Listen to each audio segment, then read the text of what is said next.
Hello, friends.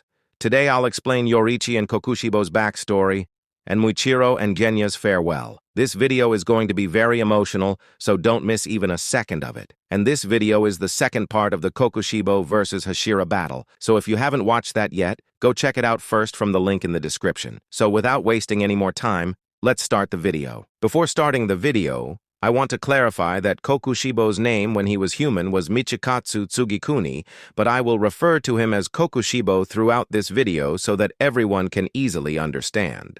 We see Kokushibo slowly turning into ash, and then his origin is shown to us. Yoriichi and Kokushibo were born as twins, and right after their birth everyone started calling them unlucky, because since they were two brothers, there would be problems about who would become the heir of their clan.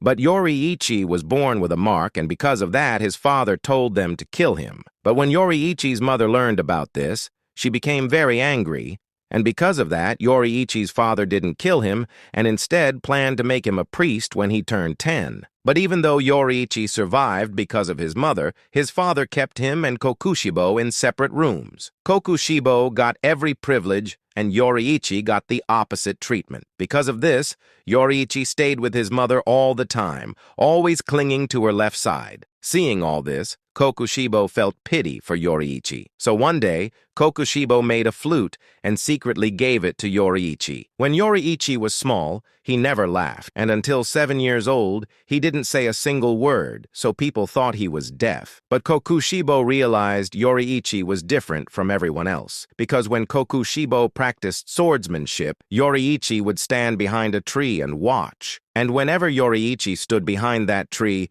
Kokushibo felt a chill through all his bones. Then one day, Yoriichi told Kokushibo, "Brother, is your dream to become the strongest samurai in this country?" Hearing Yoriichi speak for the first time shocked Kokushibo. And then Yoriichi smiled for the first time and told Kokushibo that he also wanted to become a samurai. But Kokushibo found Yoriichi's words completely disgusting because samurai risk their own lives to fight, and Yoriichi only ever stayed with his mother, so he could never become someone like that. Then one day, when Kokushibo was practicing swordsmanship with his master, Yoriichi came there and asked to be taught swordsmanship too. Kokushibo's master gave him a bamboo sword and taught him some basic things about how to hold a sword. Then the master told Yoriichi to attack him, and Yoriichi attacked the master and defeated him in an instant. Seeing this, Kokushibo was shocked, because even after so much training, he had never been able to land a single hit on his master, while Yoriichi, on his very first day holding a sword, defeated the master and knocked him unconscious. After that day, Yoriichi never again talked about becoming a samurai, because hurting someone felt very wrong to him. Kokushibo wanted to know how Yoriichi became so powerful, so he went and asked him. In response, Yoriichi said that before an opponent strikes, their lungs expand, so pay attention to their bone movement and blood flow from up close. Kokushibo had trouble understanding all this at first, but later he figured it out. Yoriichi could see through living creatures. That means Yoriichi was born with special vision along with his mark. And Yoriichi also had the physical capability to respond in sync with what he saw. Thinking about all this made Kokushibo very depressed, because the one he had always considered unlucky was actually more powerful than him. But Yoriichi told Kokushibo, "Brother, instead of talking about swords, I like playing with you more." To Yoriichi, his sword talent felt very insignificant. Seeing Yoriichi so uninterested in his own talent made Kokushibo even more gloomy, and he thought that talent should belong to people who actually appreciate it. And then at night, Kokushibo lay thinking. Yoriichi had defeated his master, and perhaps his master had told his father about it, which would likely cause his father to name Yoriichi as his heir and make him a priest. While Kokushibo was thinking all this, Yoriichi came there and told him that their mother had died. Hearing this, Kokushibo was shocked and asked Yoriichi to tell him everything that happened. But Yoriichi said, "Forgive me, but ask our retainer what happened. I will leave this house." Kokushibo asked, "You're leaving right now?" In reply, Yoriichi said, "Yes, and that's why I came to say goodbye." Then Yoriichi took out the flute Kokushibo had given him and with a smile said, "I'll keep this safe as your memory. No matter how far apart we are, We will still be brothers." Seeing Yoriichi's smile left Kokushibo stunned, and he thought, his smile is completely disgusting. What is he even happy about right now? Kokushibo thought all this, but he couldn't say a single word to Yoriichi. Then Yoriichi bowed before Kokushibo, left, gathered his necessary things, and walked away from the house. And then one day, after reading his mother's diary, Kokushibo realized that Yoriichi understood he would be made the next successor, so he left the house before that could happen. Kokushibo also realized that Yoriichi knew about their mother's illness and her final moments, and that her left side had been weak for a long time.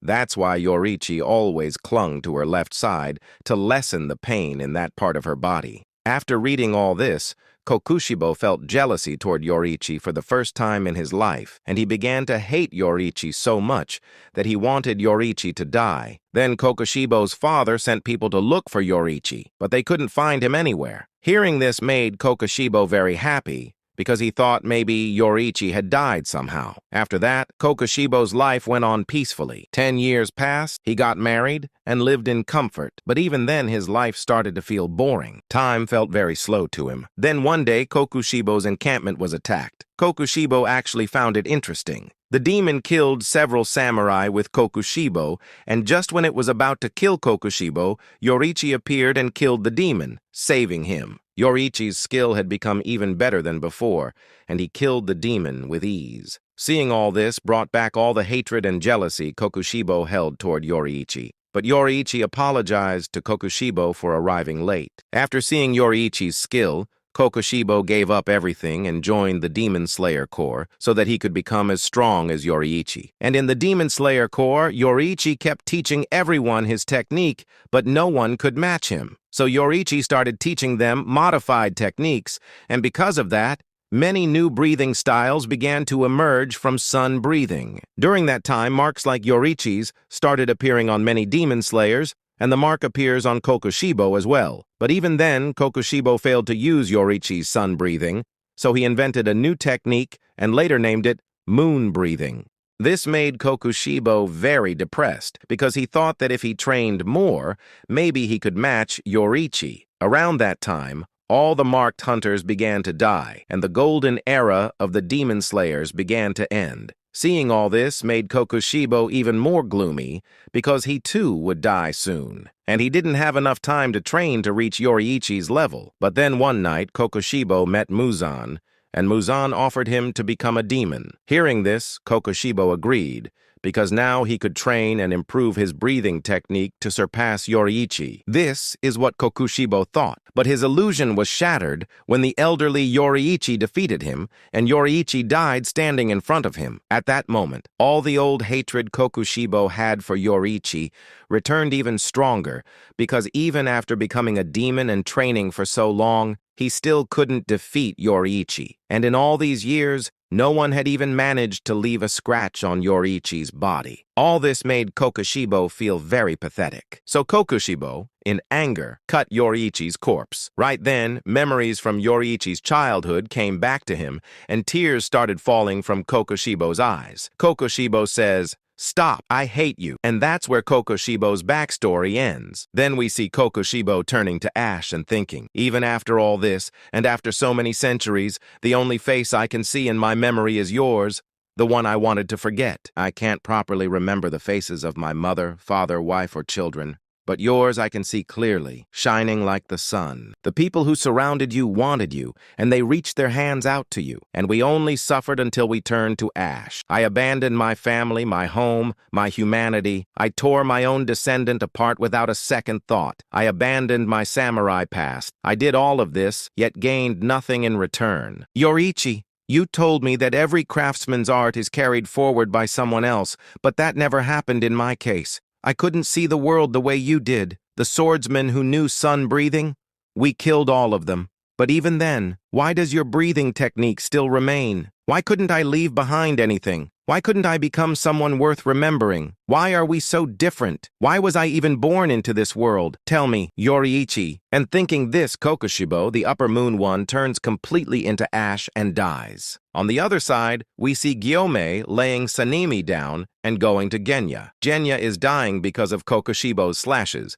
but he slowly asks if everyone is okay. Gyomei says yes, we are fine. And when Muichiro's name comes up, Gyomei remembers him. Then Genya tells Gyomei not to worry about him and to go to Muichiro and treat him. Then Gyomei brings Sanemi in front of Genya, and Genya thanks God seeing that Sanemi is still alive. After that, Gyomei goes to Muichiro. When he reaches him, he sees Muichiro has died. So he covers Muichiro with his cloak and thanks him for everything. Then he closes Muichiro's eyes. Next, we see Muichiro in the afterlife, where he meets his brother Yoichiro. Yoichiro starts crying and tells Muichiro not to come here, to go back. Muichiro also starts crying and says, "Why should I go back?